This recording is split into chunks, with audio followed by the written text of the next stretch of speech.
Hola le peuple, comment ça va? Et aujourd'hui on se retrouve pour une nouvelle vidéo. Bienvenue dans ma chambre, changement de setup, pop pop. Fun fact, ça doit faire peut-être 3 semaines voire un mois qu'on a installé cette étagère murale et qu'on sait toujours pas quoi mettre. Il y a vraiment juste une statue de chien. Donc si vous avez des idées à quoi mettre sur une étagère murale, je suis preneuse. Qui dit nouvelle vidéo dit nouveau thème. Aujourd'hui on va parler des chocs culturels que j'ai eu en arrivant en France. Donc petit topo pour que vous compreniez, ça fait actuellement 5 ans que je suis en France. Et donc je suis arrivée en France pendant la période de Covid et j'ai quitté mon pays d'origine qui est le Cambodge. Et c'est vrai qu'il y a beaucoup de choses qui m'ont choquée quand je suis arrivée en France ou quand je suis restée tout ce temps-là. Donc voilà, en tout cas j'espère que cette vidéo va vous plaire. Si vous êtes asiatique, vous avez déjà eu ces chocs culturels en arrivant dans un pays étranger. Et si vous êtes français, à confirmer si c'est vrai ou pas, ou c'est vraiment genre exceptionnel. En tout cas j'espère que cette vidéo va vous plaire et je vous laisse avec la suite. Let's go! Alors déjà j'ai été gentille, j'ai mis 6 chocs culturels alors que j'aurais pu en mettre 20.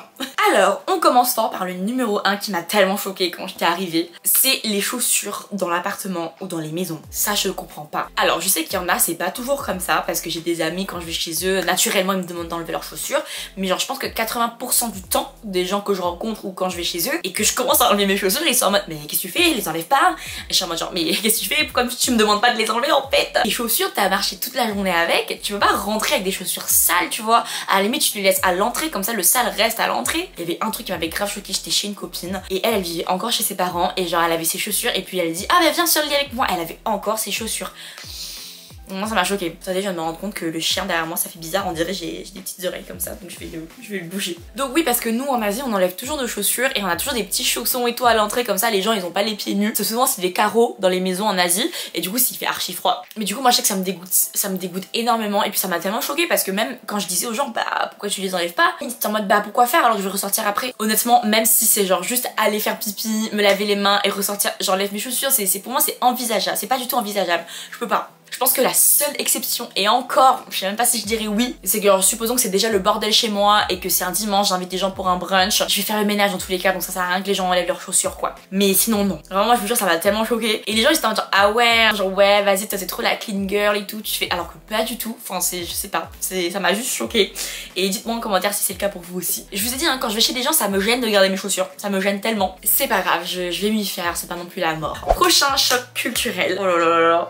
Alors c'est les nombreuses pauses clopes et cafés qu'il y a en France et à quel point c'est normalisé. Moi je fumais pas au lycée donc il y avait pas forcément de pause clope. Et le café j'en prenais le matin avant d'aller en cours et le midi pendant ma pause déjeuner, vous voyez. Non moi je vous parle des pauses clope et café quand t'es en entreprise et que genre toutes les 10 minutes j'ai l'impression qu'il y a une pause clope ou une pause café. Au début moi quand c'est arrivé dans mon entreprise, parce que moi je travaillais dans une start-up avant et au début j'étais en mode genre ok je pense c'est juste l'effet start-up où t'as le droit de sortir comme tu veux et tout, mais en fait c'est comme ça partout. À part bien évidemment dans les métiers comme la restauration ou quand t'es en plein rush t'as pas trop le temps pour une clope. Mais moi ça m'a tellement choqué parce que genre nous on fait pas ça, vous savez en Asie on est extrêmement, enfin la hiérarchie c'est hyper important et aussi du coup le respect des aînés tout ça et tout, et les jeunes doivent montrer aussi l'exemple pour pouvoir monter en grade, vous voyez. Je suis pas en train de dire qu'en France ils font pas ça pour monter en grade, je dis juste que par exemple bah, tout le monde va faire leur pause club ou leur pause café pendant la pause déjeuner qui est du coup vraiment dans l'emploi du temps, c'est à dire c'est la pause, tu fais ce que tu veux, il n'y a pas de 9h à 10h je travaille puis je me fais une petite pause de 5 minutes pour un café et une clope et après je reprends, non, alors qu'en France c'est comme ça. Et ça m'a beaucoup choqué, mais c'est quand j'ai commencé à travailler en entreprise quoi, parce que du coup moi au début j'étais un petit peu gênée genre ah je peux aller prendre un café, en gros genre dès que je finissais mon café je pouvais en reprendre un autre et juste revenir à ma place, alors que au Cambodge en tout cas moi je sais comment ça fonctionne, c'est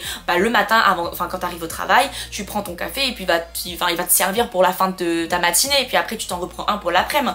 Et donc moi beaucoup ça me perturbait énormément, j'avais trop peur de me faire engueuler à chaque fois j'allais prendre du café, mais au final tout le monde le fait, même des fois c'est le patron le même qui fait bon petite pause clope, petit café, j'étais genre ok. Et du coup niveau clope, donc moi je fume pas de cigarettes, par contre je vapote, et le nombre de personnes à chaque fois ils sont là hey, tu m'accompagnes fumer, je suis genre non mais moi je vapote, et des fois on peut les fumer à l'intérieur où je suis pas forcément obligée d'aller hyper loin pour chercher un cendrier, ils sont en mode non mais t'inquiète tranquille je vais juste rouler et après je fume. Je comprends rien du tout. C'est comme quand on va au bar et quand là par exemple regardez là on arrive bientôt en hiver, on est en automne-hiver, là il caille comme pas possible à Nantes et les gens veulent rester en terrasse pour pouvoir fumer et je suis en mode genre mais ça va pas. Moi je suis à l'intérieur, heureusement moi je choisis que les bars où je connais les gens, où je sais que j'ai le droit de vapoter à l'intérieur, donc pour moi c'est un win-win pour moi. L'addiction à autant vouloir fumer, parce que même moi en vrai avec ma vapote, voilà genre si je peux pas fumer et que je dois aller au restaurant et que j'ai pas le droit de fumer pendant mon dîner, c'est pas la mort quoi. Ce que j'ai remarqué avec vous les Français, même quand il fait extrêmement froid, on est à l'intérieur et ça fait même pas 10 minutes qu'on est posé avec nos boissons que c'est petite clope et ils vont tous en extérieur pour fumer. Ça m'a tellement choquée. Je suis genre, ah oui, déjà, on n'a même pas le temps de trinquer. On enchaîne avec la suite que j'aime plutôt bien comme choc culturel que je me suis vite adaptée. Alors du coup, ce choc culturel là, c'est un peu une phrase parce que je savais pas trop comment dire. C'est le concept de l'apéro appliqué à n'importe quelle heure. Donc on va qu'à juste dire l'apéro. Quand je suis arrivée en France, je connaissais pas trop ce que c'est l'apéro. Enfin, genre, je savais très bien que c'était le moment où tu bois avec tes amis, tu prends l'apéro, saucisson et tout, blablabla. Mais je pensais pas que c'était à n'importe quelle heure. Non, en vrai, que je pense que dans les faits, il y a une heure pour l'apéro, c'est avant le dîner. Mais en France, il y a vraiment ce truc là. Apéro, il est 11h. Apéro, il est 15h. Maintenant, je me suis tellement habituée à ce choc que je suis la personne qui le dit aux gens. Apéro, il est 9h, Marina, il est 9h. Sérieusement, je me rappelle, je vais vous raconter une petite anecdote quand je suis arrivée en France. Moi, quand je suis arrivée en France, j'étais dans une résidence étudiante avec des gens mais hyper amicaux. Ouais, voilà. Des gens hyper sympas et tout, qui voulaient grave me rencontrer parce qu'ils savaient que j'étais nouvelle dans la résidence. C'est une résidence où il y a toujours les mêmes étudiants tout le temps parce que bah ils sont arrivés en première année et ils habitent encore là-bas et ils sont en troisième année. Moi, je suis arrivée en première année et tout. Ils ont su que j'étais une petite nouvelle qui s'est arrivée, qui est arrivée du coup dans la résidence. Ils sont venus toquer chez moi et tout. Et je sais pas, il était genre peut-être 16h. Et vu que moi j'avais pas l'habitude, déjà je buvais pas. Moi j'ai attendu d'avoir 18 ans en arrivant en France pour boire. Moi j'ai eu 18 ans en juin, mais j'ai commencé à boire quand je suis arrivée en France en août quoi. Donc du coup je savais que je pouvais boire, mais je voulais quand même attendre en France. Et du coup ils étaient venus chez moi, ils ont toqué, donc j'ai ouvert la porte, je peux vous aider, ils étaient genre 5-6, ils font hey t'es nouvelle et tout. Je fais oui c'est moi, ils me font t'es chaud ou pas, on va dans un bar, c'est à 10 minutes à pied, c'est un bar à bière et tout, tu viens avec nous comme ça on t'accueille. Déjà premièrement moi dans ma tête j'avais pas 18 ans, dans ma tête j'étais en mode genre ah faut que je demande à mes parents. Puis j'ai eu un déclic en mode mais attendez les gars, j'habite toute seule en fait, donc je leur ai dit oui. Et je vais me préparer et puis je regarde l'heure, je fais mais attends mais il est 16h. Et du coup il y avait tout le monde, ils étaient là à leur pinte de bière et tout à 8 degrés à 16h30. J'étais là genre ah ouais d'accord, alors que je suis celle qui manquait des bouteilles de vin blanc le midi maintenant. L'abus de l'alcool est dangereux pour la santé, à consommer avec modération. Donc voilà, en tout cas ça m'avait beaucoup choquée au tout début, j'étais toujours un peu... En fait c'est très gradient comment j'étais choquée. En gros il y a eu la première fois en mode petite nouvelle et tout. Et pour moi c'était un peu normal maintenant de picoler vers 16h-17h. Moi ce qui m'a choquée c'était les week-ends d'intégration que j'ai fait. À 9h tout le monde commençait à picoler, j'ai fait oulala. Ok, je sais très bien que c'est un week-end d'intégration, mais je pense qu'il y en a qui le font quotidiennement quand même. Donc ouais, c'est vrai que ça, j'étais un petit peu surprise parce que bah en France il y a beaucoup de publicité et beaucoup de, comment on appelle ça, de prévention sur l'alcool et c'est hyper dangereux. Vous savez, genre quand on est dans les bars et tout, les gens peuvent nous verser des produits pas très illégaux ou dangereux pour nous les femmes. Et même maintenant quand je vais dans des bars et que je vais faire pipi, je vais au WC, je vais au sanitaire, bah genre je vois il y a des affiches faites par du coup le bar qui fait si vous vous sentez pas, j'ai envie de roter, qui dit si vous vous sentez pas en sécurité, commandez genre un Angel Shot ou un Victoria Cocktail, genre un truc qui n'existe pas sur la carte pour qu'on s'occupe de ça. Et du coup ça, en fait pour moi c'est un petit peu bizarre, je trouve ça. Quand je suis arrivée en France, hein, là maintenant je fais comme tout le monde, hein, je vais boire l'apéro, je propose l'apéro, on s'enquille, on se fait des soirées, voyez, mais là je parle au début de mon choc culturel, de comment je l'ai vécu et comment je l'ai vu. J'étais en mode genre waouh, c'est quand même assez dangereux l'alcool en France parce que du coup les gens font n'importe quoi, il y a carrément des préventions, il y a même carrément des messages secrets pour qu'on puisse s'en sortir si jamais on a un problème, mais les gens ne voient aucun problème à boire de l'alcool à 10h du matin. Vous voyez, c'est comme ça que je le voyais quand je suis arrivée en tant que choc culturel. Mais au final, quand on est bien entouré et qu'on sait sa consommation, et bah il n'y a plus trop de danger. Donc, voilà. On passe au prochain choc culturel. Oh my god, ça vraiment, ça m'a vraiment choquée. Alors la team, ce choc culturel est l'argent est tabou. En France, ça m'a beaucoup choqué que l'argent était tabou parce qu'au niveau de notre culture, parce qu'en fait du coup, moi je sais pas pour les autres cultures, je sais qu'en Chine c'est bien vu de se vanter d'avoir de l'argent.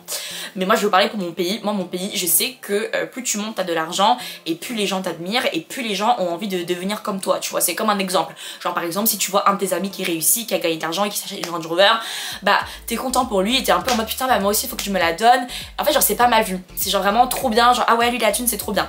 Bien sûr il y a des cas particuliers où il y a toujours des gens qui seront jaloux, il y aura toujours des gens qui vont dire c'est pas cool et tout quoi. Mais en tout cas de façon générale je sais que le Cambodge c'est un pays où bah plus tu montes ta richesse, déjà plus les gens ils ont envie de te parler comme ça. Par exemple les vendeurs bah ils vont essayer de gagner de l'argent grâce à toi tu vois. Donc voilà en gros genre ce que je veux dire, attendez mon œil me gratte parce que regarde j'ai mis des paillettes et ça me gratte donc ça me saoule un peu. Mais du coup voilà, en tout cas de façon générale dans mon pays ça n'a jamais été tabou. Moi je sais que quand je voyais des gens réussir bah, je voulais faire pareil, donc voilà. Et en fait moi j'ai de la chance que je viens d'une famille plutôt confortable, même assez confortable, et du coup quand moi je suis arrivée en France ils me donnaient un budget mais genre de malade mental. Je dirais pas de chiffre parce que justement en France c'est tabou, mais on va dire que ça dépasse largement le SMIC.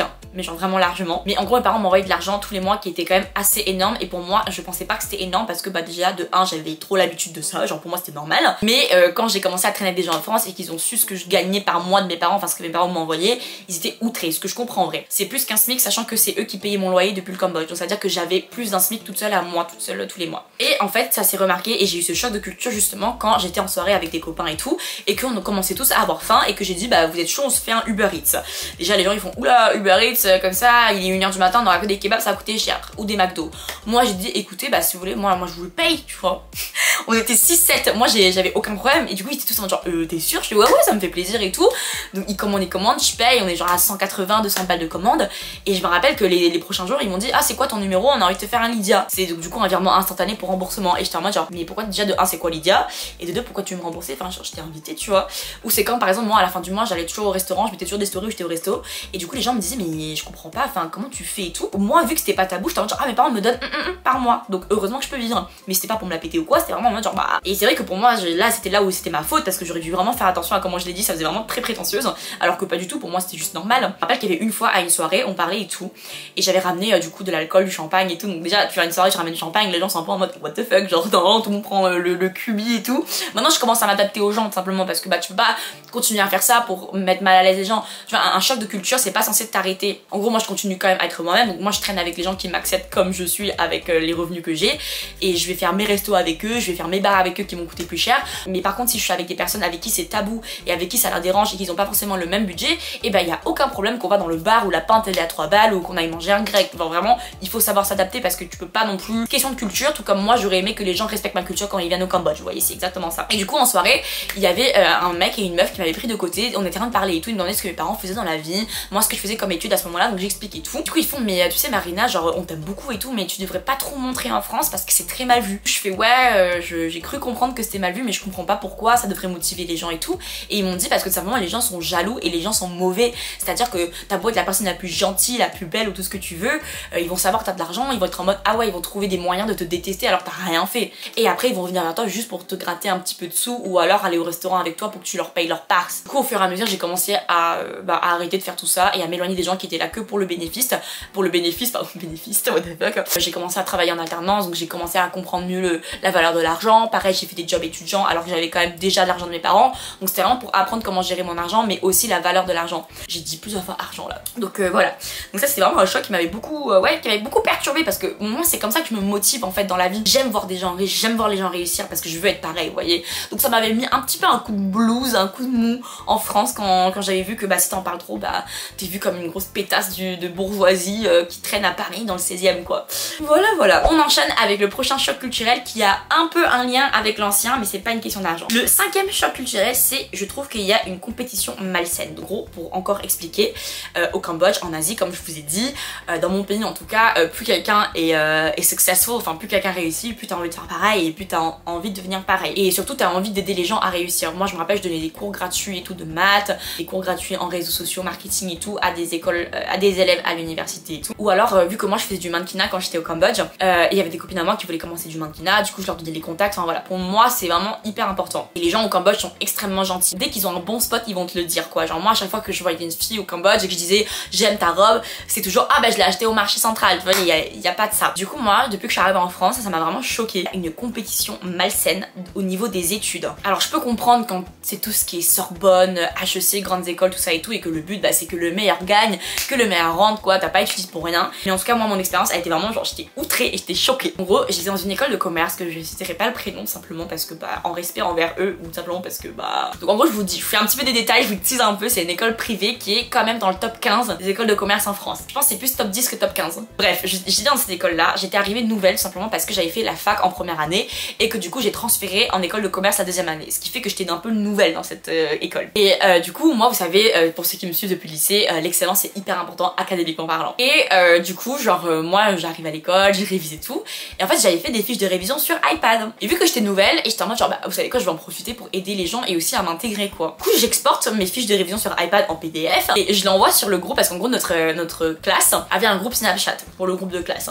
Et du coup je l'envoie sur le groupe Snapchat de la classe et je fais tenez les gars, c'est mes fiches de révision pour le cours d'économie, bah tenez c'est cadeaux et tout, il y a des tableaux, il y a des schémas, il y a des trucs plus simples et tout. Je vois les gens ils sont choqués et là je reçois genre plein de DM en privé. Et du coup j'avais reçu genre de la part des mecs en mode genre waouh j'ai jamais vu ça, genre ils étaient carrément choqués, ils étaient en mode genre mais t'es sûr t'as pas mis des mauvaises informations et tout. Je suis bah non c'est juste moi je les ai fait et tout. Et c'était même impressionné, genre ça faisait genre 2 jours que j'étais là et j'avais déjà fait tous les trucs qu'on a vu en 2 jours comme si c'était un cours déjà préfet quoi. Puis ils m'ont grave remercié et ils m'ont dit putain ça change d'avoir quelqu'un qui n'est pas malsaine comme ça, qui prennent pas ça pour de la compétition et qui veulent aider les gens. Du coup j'ai entendu un peu des ragots sur du coup des filles dans ma classe qui faisaient exprès de pas donner les fiches de révision ou pas prêter leurs cours pour pas que les gens recopient et puissent réviser pour qu'ils aient des moins bonnes notes qu'eux. Mon école, il y avait un classement à la fin selon ta moyenne générale sur le nombre d'élèves, si t'es premier, deuxième, troisième, quatrième. Ce que je comprends, hein, t'as envie de faire un master et montrer que t'as fini major de promo, je trouve ça, franchement j'ai rien à reprocher. Mais de là à vouloir l'échec de quelqu'un, franchement c'est pas cool, enfin c'est juste des fiches de révision. Les gens ils révisent de manière différente. Tu vois, genre par exemple il va avoir une meuf, elle va grave surligner de ouf et elle va prêter ses cours à quelqu'un qui déteste les couleurs et qui préfère le réciter à voix haute. Enfin, ça change rien que tu prêtes tes notes ou pas, les gens ne révisent pas de la même manière que toi et n'ont sûrement pas la même mémoire que toi. Moi ça me choque vraiment. Les gens qui sont là, ah mais non, j'ai pas envie de lui prêter mes fiches sinon il va avoir une meilleure note que moi. Bah non, enfin genre ça veut rien dire. Si toi-même tu doutes de tes capacités, c'est ton problème, tu vois. Genre moi j'ai toujours su en mes capacités et si la personne elle a 19 ou 18, qu'est-ce que ça change à ma vie? Enfin genre tant mieux pour elle quoi. Ouais, ça m'a beaucoup choqué ça, cette compétition hyper malsaine. Même les compétitions malsaines entre copines sur la beauté des gens. Genre moi les filles qui sont pas girls, ça j'en ai vu beaucoup en France. Au Cambodge, à chaque fois que j'étais avec des gens, elles disaient tout le temps que j'étais belle et je disais tout le temps qu'elles étaient belles. Mais même quand j'étais au restaurant et qu'il y avait des clients, enfin qu'il y avait des clients comme moi à côté, ils venaient me parler en mode waouh vous êtes trop jolie et tout. Et du coup je leur disais bah vous aussi vous êtes belle, vous voyez. Et en France, moi je vais vous dire, hein, j'ai eu une copine, c'est plus ma copine. Vous savez c'était le jour de copine quand on allait faire du shopping ensemble. Même moi, le vendeur, les gens dans la boutique voyaient que la tenue ne m'allait pas. Enfin genre c'était pas mon style et que genre c'était pas beau sur moi. Et elle va te dire ouais c'est beau prends-le parce que pour que tu sois plus moche entre guillemets tu vois, pour que tu sois moins belle qu'elle, tu vois, pour que tu rayonnes moins qu'elle. Je tiens à dire quand tu es quelqu'un qui rayonne naturellement et qui a cette énergie de toi-même, peu importe ce que tu portes, tu vas toujours rayonner à ta manière quoi. Bien sûr au Cambodge j'ai eu des copines un peu jalouses de moi et ça arrive partout. Enfin de façon générale pas autant que ça, pas autant qu'en France où je suis arrivée avec des amis qui sont maintenant je leur parle même plus, j'ai aucun contact envers eux et j'ai même pas envie de prendre contact avec eux, vous voyez, genre juste pour vous dire, parce que c'est des filles, bah elles voulaient pas me voir réussir et elles voulaient pas non plus que je brille tout simplement. Donc ça c'est ciao en fait. Et je termine cette vidéo avec le 6e choc culturel et parfait pour la transition parce qu'on est actuellement en automne et en hiver. Pour ceux qui ont vu mon vlog, c'est l'ouverture officielle de la raclette season, c'est la saison de la raclette. Et du coup ce choc culturel là c'est l'obsession avec le fromage qu'il y a en France. Alors ça je ne comprends pas. Les Français mangent le fromage en apéro sur une planche. Les Français mangent le fromage avec du pain pendant le repas. Les Français mangent un plateau de fromage avant le dessert. Alors moi je suis intolérante aux produits laitiers. Donc oui j'ai mangé une raclette mais croyez-moi que j'étais aux toilettes pendant 5 heures. Enfin bref, pour faire le topo, c'est pas un truc dont je suis allergique, c'est juste un truc qui me fait mal au petit bidou à la fin. Du coup moi en plus déjà au Cambodge, il y a pas beaucoup de fromage, enfin si il y en a mais ça coûte extrêmement cher. Parce que du coup si tu veux du bon fromage, bah faut l'exporter de France. Faut l'importer de France pardon. Faut l'importer et du coup ça coûte méga cher. En France c'est pas cher, c'est comme le vin. Le vin tu peux trouver du bon Bordeaux, du bon Côte-du-Rhône pour 4-5 €. En Cambodge, la même bouteille elle est à 20 balles quoi donc bon. Mais du coup voilà. Du coup je mangeais pas beaucoup de fromage, c'était pas trop mon délire et tout. Et puis vu que moi je suis quelqu'un qui fait beaucoup attention à ma ligne, je sais que le fromage ça fait grossir donc bon. Et quand je suis arrivée en France, à chaque fois quand on était au bar, c'était ah venez on prend une planche fromage avec le vin. Et du coup j'étais en mode genre bon bah je vais me prendre un cocktail hein. Voilà. Ou alors bah les planches mixtes quand on en prenait et je touchais pas au fromage, les gens disaient mais vas-y Marina tu peux en prendre. Mais non mais ce que vous comprenez pas c'est que j'en veux pas en fait. Et quand je vous dis que j'étais tellement choquée de l'obsession du fromage en France, c'est pas qu'une question de planche hein, c'est la variété de fromage que vous avez et toutes les recettes. Genre j'ai découvert le camembert rôti au miel en France, ça c'est une tuerie. Par contre ça c'est une tuerie, le camembert rôti au miel, oh my god. Et faut pas trop que je parle de bouffe parce que je suis en train de faire un régime les gars. Camembert rôti au miel, le caprice des dieux pané, ah là là là, le Mont d'Or. Le Mont d'Or je l'ai découvert, j'étais choquée. J'ai découvert le Mont d'Or il y a 4 ans et je vous jure que la saison du Mont d'Or c'est la meilleure saison. Le comté, oh my god, oh, j'en ai l'eau à la bouche rien que d'y penser les gars. Mais ouais les Français vous êtes extrêmement obsédés, même genre en cadeau les gens adorent offrir le fromage en cadeau. Bon faut juste pas trop qu'il pue hein. Une petite bouteille de vin rouge, une grosse meule de fromage là, un bon petit camembert là. Mais ouais je sais que les Français ils aiment beaucoup ça. Et même vous savez les baguettes de pain, une bonne tranche de fromage et ils le mettent sur le pain et les croûtes là ils leur donnent à leur chat ou à leur chien. Non vraiment ça me fait vachement rire, en vrai c'est très drôle. Moi j'aime beaucoup. Après il vaut mieux être addict à ça que... Voilà pour les chocs culturels. Comme je vous dis j'aurais pu en faire plus qui m'aurait fait marrer. Mais au pire si cette vidéo vous plaît et le concept vous plaît, bah je pourrais faire une partie 2. Et voilà tout le monde, c'est la fin de cette vidéo. J'espère vraiment qu'elle vous aura plu, qu'elle vous a fait rire ou même vous a intéressé. Parce que je sais qu'il y avait 2 chocs culturels, j'étais archi sérieuse et je parlais en mode comme ça, et c'était beaucoup moins drôle et moins dynamique. Mais voilà, il en faut de tout. Et voilà, en plus même ça m'a fait un peu un truc de nostalgie. J'ai commencé, en fait quand je vous ai raconté les trucs, j'avais les scènes dans ma tête, ce qui s'est passé, du moment, de l'émotion que j'ai reçue à ce moment-là. En tout cas, moi je vous fais plein de gros bisous. N'hésitez pas à me dire en commentaire ce que vous souhaitez comme autre vidéo ou si vous voulez une partie 2. Et en tout cas, moi je vous fais plein de gros bisous et je vous dis à la prochaine pour de nouvelles vidéos. Bye bye, bisous.